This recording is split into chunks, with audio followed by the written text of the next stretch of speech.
స్వామీజీ నెల్లూరు జిల్లాలో పర్యటించి చారిత్రక ప్రాధాన్యత కలిగిన మూలాపేట్ శ్రీ రుక్మిణి సత్యభామ సమేత శ్రీ వేణుగోపాల స్వామి దేవస్థానాన్ని సందర్శించారు. ఈ పర్యటన ముఖ్యంగా ఆలయానికి సంబంధించిన పునర్నిర్మాణ కార్యక్రమాల కోసం జరిగింది. శిలాన్యాసం నిన్న వేణుగోపాల స్వామి ఆలయ పునర్నిర్మాణ కార్యక్రమానికి చిన్నజీయ స్వామివారు శిలాన్యాసం వేశారు. ఈ ముహూర్తర కార్యక్రమానికి దేవాదాయ శాఖ మంత్రి ఆనం రామనారాయణ రెడ్డి కూడా హాజరయ్యారు. ప్రవచనాలు, ఉపదేశం. ఈ సందర్భంగా చిన్నజీయ స్వామివారు భక్తులను ఉద్దేశించి అనుగ్రహ భాషణం చేశారు. ధర్మం, భక్తి, సమాజ సేవ యొక్క ప్రాముఖ్యత గురించి ఉపదేశించారు. శ్రీ వైష్ణవ సాంప్రదాయం గురించి, రామానుజుల వారి ఆదర్శాల గురించి వివరించారు. దాస్వామి వారి దర్శనం కోసం, ఉపదేశం వినడం కోసం భక్తులు భారీ సంఖ్యలో ఆలయానికి తరలివచ్చారు. ఆలయ ప్రాంగణం భక్తులతో కిక్కర్సిపోయింది. చిన్నజీయ స్వామి వారి రాకతో నెల్లూరు మూరాపేటలోని వేణుగోపాల స్వామి ఆలయం ఆధ్యాత్మిక శోభను సంతరించుకుంది. పునర్నిర్మాణ కార్యక్రమాలతో ఈ పురాతన ఆలయానికి కొత్త జీవితం లభించనుందని భక్తులు హర్షం వ్యక్తం చేస్తున్నారు.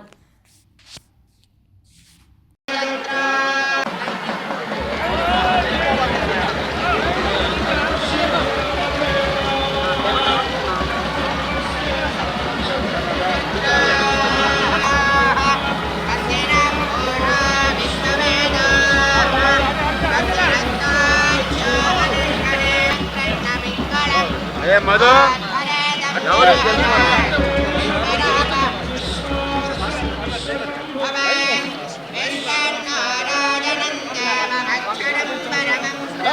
ప్రసాదమా కొంచెం ప్రసాదమా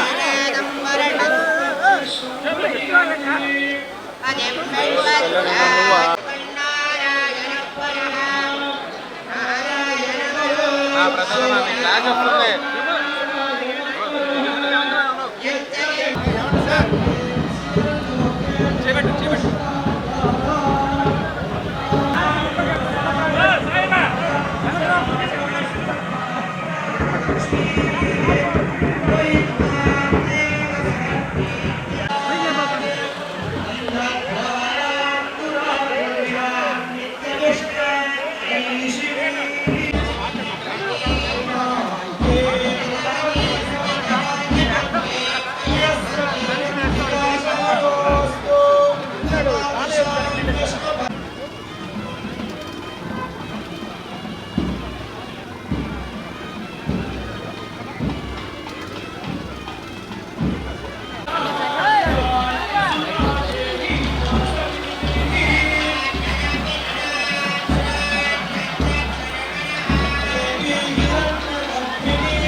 జై శ్రీమన్నారాయణ.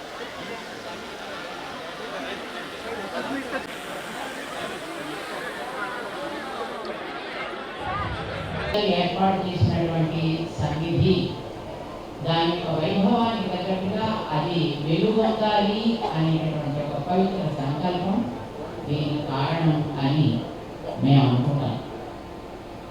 దేవుడికి ఏదైనా ఒక కార్యం చేయాలంటే ముందర అంతా శుద్ధి చేస్తారు కదా. మా ఇళ్లలో పండగ వచ్చింది అని అనగానే ఇల్లంతా కడుక్కుంటాం కదా, చక్కగా ముగ్గులు పెడతాం కదా. మరి దేవుడికి కార్యం జరగాలి అంటే ఊరంతా కడగాలి కదా.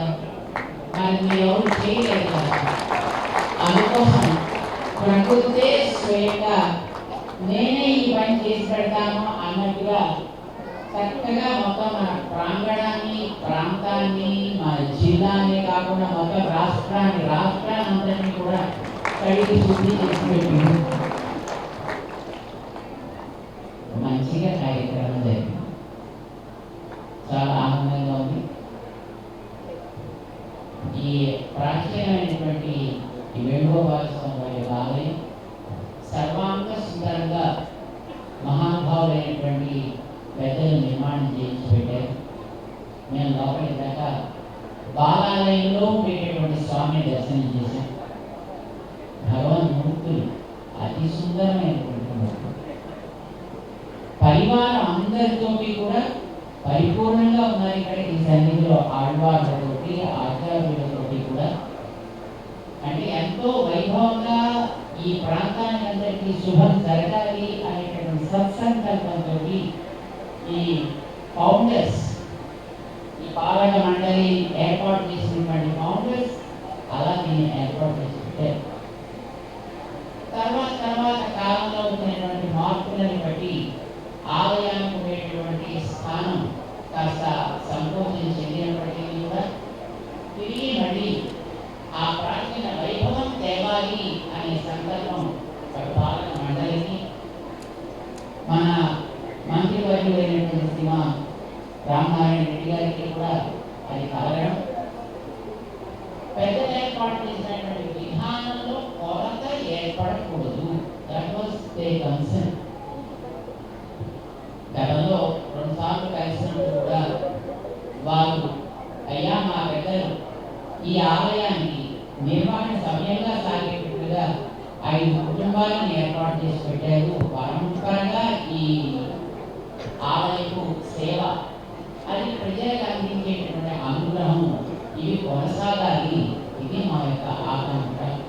కానీ దానికి వచ్చిన కొరత ఉండిపోయింది. నలుగురమే ప్రస్తుతం దాంట్లో మనం చూస్తున్నాం.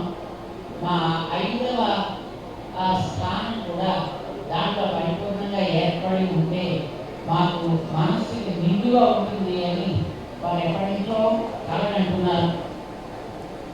మన ఏపీ సుబ్బారెడ్డి గారు, మన వివేకానంద రెడ్డి గారి యొక్క పెద్ద కుమారులు ఈవేళ స్వామి సన్నిధానంలో యాగశాలలో పవిత్రమైనటువంటి అగ్నిదేవుడి యొక్క సాన్నిధ్యంలో ఆ రామనారాయణ గారి హృదయంలో ఉండేటటువంటి కొరతని తీరుస్తూ వారు కూడా ఇందులో చేరి ఈ సేవా భాగ్యాన్ని పొందడానికి అంగీకరించడం, వారు దాని దగ్గర సమయం పెట్టడం చాలా సంతోషంగా ఉంది.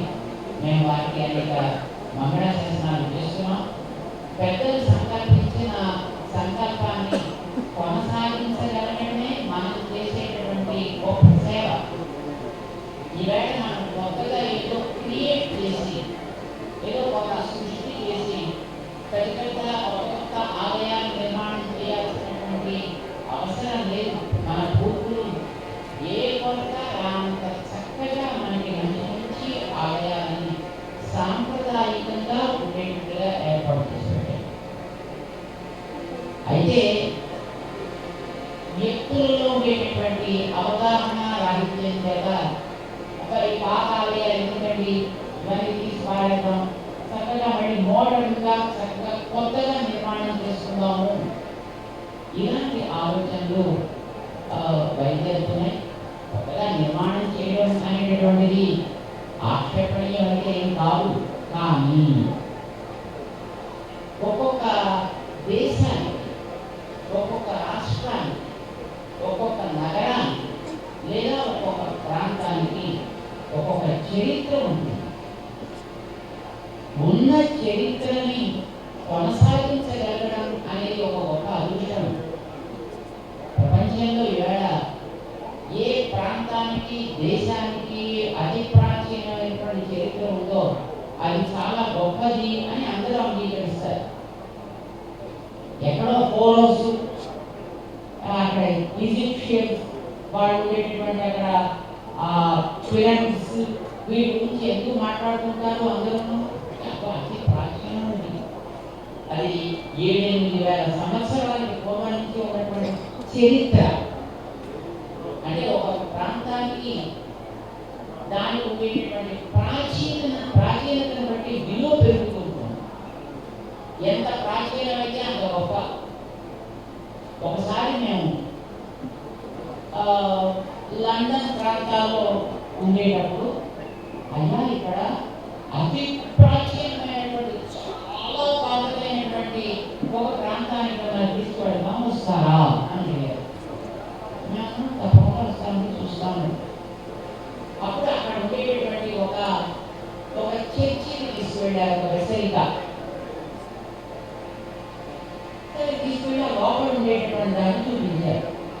ఎక్కడో కింద 2 అంతస్తుల క్రింద అక్కడ ఉండేటటువంటి నిర్మాణాలు, అక్కడ ఉండేటటువంటి జల ప్రవాహాలు, ఆ తర్వాత పైన మొదలు ఎలా పెట్టారో ఇవన్నీ చూపించి, ఇది అతి ప్రాచీనమైనటువంటి, ఆ అతి ప్రాచీనమైనది చాలా వుడెన్ కన్స్ట్రక్షన్ లో ఉండేది. ఒకసారి ఏదో ప్రమాదం చేయాలి, కాలిపోతే దాన్ని తీసి మళ్ళీ ఇప్పుడు ఇలాంటి నిర్మాణం చేయడం జరిగింది. ఆ ప్రాచీనత తెలిసేటట్టుగా ఒక చిన్న పీస్ మేము జాగ్రత్త పెట్టామండి. ఎక్కడయ్యా అక్కడ ఒక ప్రక్కన ఒక గోడ మీద ఆ ప్రాచీన కట్టడానికి సంబంధించిన ఒక స్మాల్ పీస్ దాన్ని పెట్టి అక్కడ ఆ గోడలో దాన్ని అతికించి పెట్టించారు. ఎంతకాలం క్రితమయ్యా అతి ప్రాచీనం అంటున్నారు కదా అని అడిగారు. 9వ శతాబ్దానికి సంబంధించినది. 9వ శతాబ్దం మన దృష్టిలో 9వ శతాబ్దానికి నిన్న జరిగింది కదా. రైట్?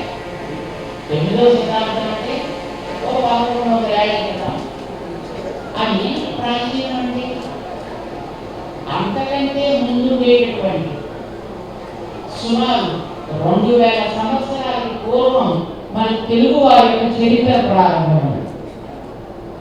అంతకంటే ఇంకా ప్రాచీనంగా బౌద్ధ సంప్రదాయానికి సంబంధించినటువంటి ఆరామాలు ఉన్నాయి. అంతకంటే ఇంకా ప్రాచీనంగా అక్కడ ద్వారకా నగరం యొక్క శిథిలాలు మనకి సముద్రపు క్రింది ప్రాంతాల్లో ఆ ప్రాచీన ద్వారకా నగరం ఇటుకల ఘట్టాలు దొరుకుతున్నాయి. వాటి వయస్సు మనం చూస్తే సుమారుగా 6000 సంవత్సరాలకి పూర్వం. 9వ శతాబ్దం మనకి నిన్న మొదటి. అసలు అంతకంటే పూర్వంగా 17.5 లక్షల సంవత్సరాలకి సంబంధించినటువంటి సరయూ నది, ఆ సరయూ నది తీరంలో ఉండేటటువంటి అప్పటి స్మరణలు, అప్పటి స్మృతులు, ఇవన్నీ తలుచుకుంటే లక్షల సంవత్సరాల చరిత్ర ఈ భారత భూభాగంలో ప్రతి అణువణువుకి ఉంది. ప్రతి అణువణువుకి. కానీ దురదృష్టం ఏంటంటే మనం నవీనంగా తయారు చేయాలి, మోడర్నైజేషన్, సుందరీకరణ కావాలి, బ్యూటిఫికేషన్ అని ఇలాంటి పేర్లు పెట్టి పాత నిర్మాణాలను తీసేసి కొత్త నిర్మాణాలని ఏర్పాటు చేసుకుంటున్నాం. తాత్కాలికంగా చూడడానికి అది చాలా బాగుంది. కానీ పర్యవసానం ఏమవుతుంది, లాంగ్ రన్ లో ఏమవుతుంది, తర్వాత వచ్చేవాడు ఇది నిన్న మొన్న కట్టిందండి, అసలు మీకు చరిత్రే లేదు, మా చరిత్ర ప్రాచీనము అని ఇతరులు వాళ్ళ చరిత్రని చెప్పుకోవడానికి వారికి వస్తుంది.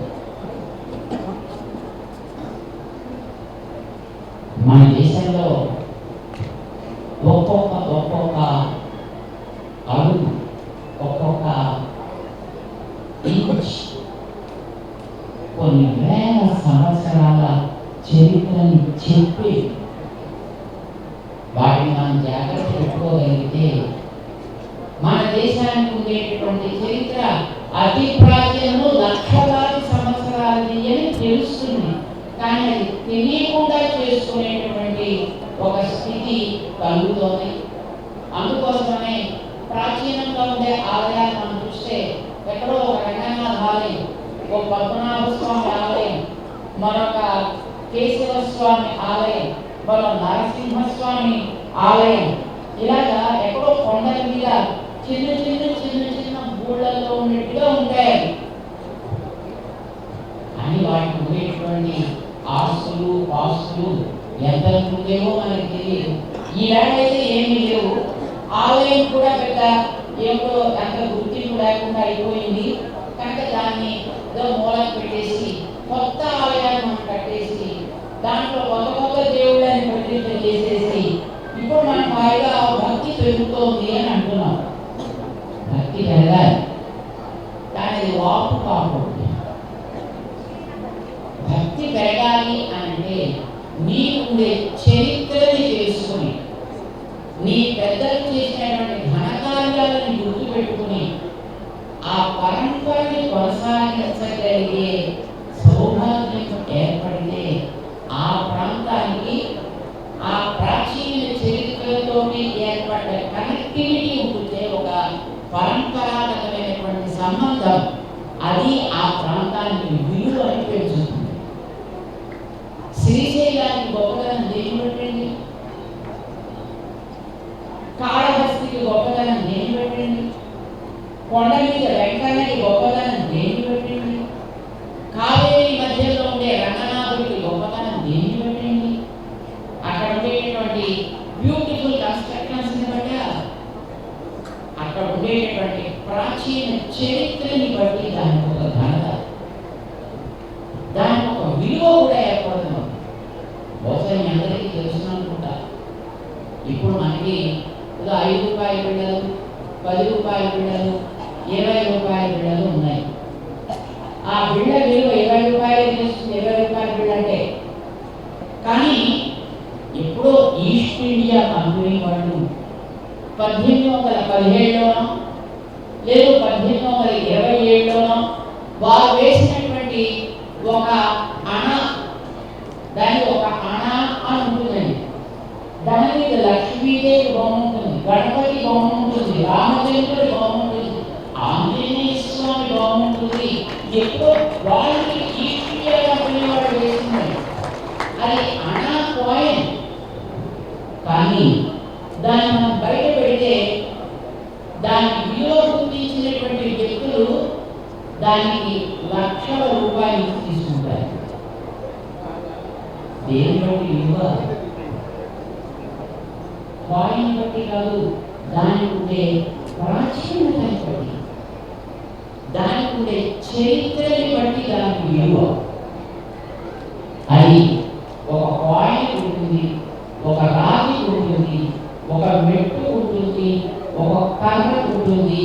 ప్రతి వస్తువుకి అది ప్రాచీనమైతే దానికి విలువ పెరుగుతూ పెరుగుతూ పోతుంది.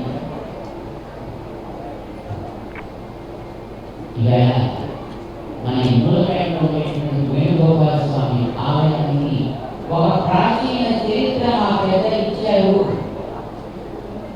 ఆ చరిత్రని మేము వారసులం, దాన్ని కాపాడటం మా బాధ్యత. భగవంతుడు అదృష్టం కొద్ది మా రామనారాయణ గారికి ఆ విభాగాన్ని ఇవ్వడంతో దాన్ని మళ్ళీ పునరుద్ధరణ చేసుకోగలిగే అదృష్టం మాకు కలిగింది అని ఈవేళ సగర్వంగా చెప్పుకోగలిగే అవకాశం వారికి. ఇందాక రామనారాయణ గారు ఒక మంచి మాట చెప్పారు. ఇప్పుడు చుట్టూ ఉండేటువంటి ఈ బాక్స్ పెట్టారే, ఈ ప్రాచీనతని మనకి గుర్తింపజేసేట్టుగా ఈ బాక్స్ పెట్టినట్టే ఈ ఆలయ నిర్మాణానికి మా పెద్దలు ఏర్పాటు చేసినటువంటి ఏ నిర్మాణాలు అయితే ఉన్నాయో అందులో మాకు దొరికినటువంటి ఆ వస్తువులు ఉన్నాయో వాటిని కూడా అదే గౌరవంతో అదే మర్యాదతో అంత జాగ్రత్తగాను వాటిని మేము సురక్షితంగా పరిరక్షిస్తాము అని వారు ఒక మాట చెప్పారు. It's really something we have to remember all. అది మనందరం జ్ఞాపకం పెట్టుకోవాలి. కొత్త ఆలయాలు చేసి పాతవన్నీ కానీ వెళ్ళిపోతున్నాయి. నేను ఎక్కడ హైదరాబాద్లో ఒక ప్రాంతం చూశాను,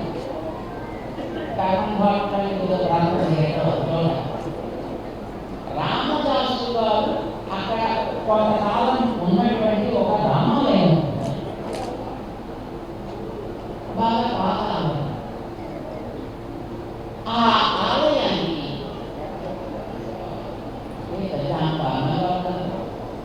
అది Rama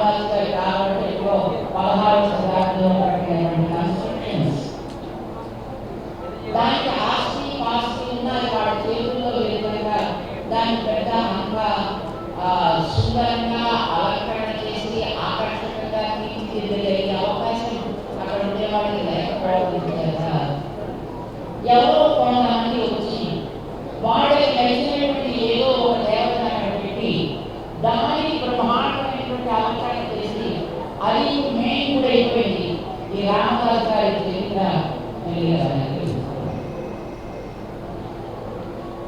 construction is not bad idea. నిర్మాణం చేసుకోవాలని కోరికలను చేయించడం మంచిది, కానీ ఒకటి జ్ఞాపకం పెట్టుకోవాలి. మనం చేసేది ఈ వేళ మనకి రాజకీయ లభ్యం లేకపోతే ఏదో ఒక రకమైన ప్రాఫిటబిలిటీనో ఇచ్చేది మాత్రమే అయితే దానికి నువ్వు ఎంతో హాని చేసిన వాడు అవుతున్నావు అని అర్థం. అలా కాకూడదు. తాత్కాలిక లాభాలను పక్కన పెట్టి ఇది మళ్ళీ ఇంకొక శతాబ్దం సహస్రాబ్దం దాకా తన ఉండేటువంటి ప్రాచీన చరిత్రని తెలుసుకుని ముందుకు కొనసాగించగలిగే ఆ తర్వాత వచ్చే కాలాన్ని కూడా అందించేట్టుగా ఇది ఏం చేస్తే మంచిది అని ఆలోచించగలిగే వ్యక్తిత్వం ఈ వేళ. ఒకసారి ఇప్పుడు మన ఎన్విరాన్మెంట్ కమిషనర్ గారు కూడా జ్ఞాపకం ఉంటుంది. మేము సింహాచల దేవస్థానానికి ఒకసారి వెళ్ళినప్పుడు సముద్రంలో ఒక మీటింగ్ పెట్టారు. చాలా మంది సభ్యులు వచ్చారు. దాంట్లో ఆ వేళ వారితో మేము ఒకటి చెప్పడం జరిగింది. పాత నిర్మాణాలు తీసేసి కొత్త నిర్మాణాలు కొత్త శిలలు పెట్టి చేసేయడం ఓకే, కానీ ఆ ప్రాచీన శిలలు ఎక్కడా పాడకుండా అవి అలానే ఉంచగలిగేటట్టుగా మీరు నిర్మాణాలు జరిగినటువంటి ఆర్కిటెక్చర్ డిజైన్స్ తయారు చేసి వాటిని ప్రిజర్వ్ చేయగలిగితే మీరు మీ కళకి న్యాయం చేకూర్చిన వాడు కాగలుగుతారు. ప్రపంచంలో చాలా ప్రసిద్ధమైనటువంటి పెద్ద పెద్ద స్థానానికి మనం వెళ్ళి అక్కడ ఎక్కడ చూడగలిగితే ఉదాహరణకి ఐన్స్టీన్ పేరు ఎవరైనా ఉన్నారా? ఐన్స్టీన్ ఎవరైనా స్కూల్ పుస్తకాల్లో ఆయన ఒక సైంటిస్ట్, 19వ శతాబ్దానికి చెందినటువంటి ఒక సైంటిస్ట్. ఆ మహనీయులు ఉండేటటువంటి ఇల్లు ఉంటుంది అమెరికాలో, న్యూ జెర్సీలో ఉంది. ఎడిసన్ అనేటటువంటి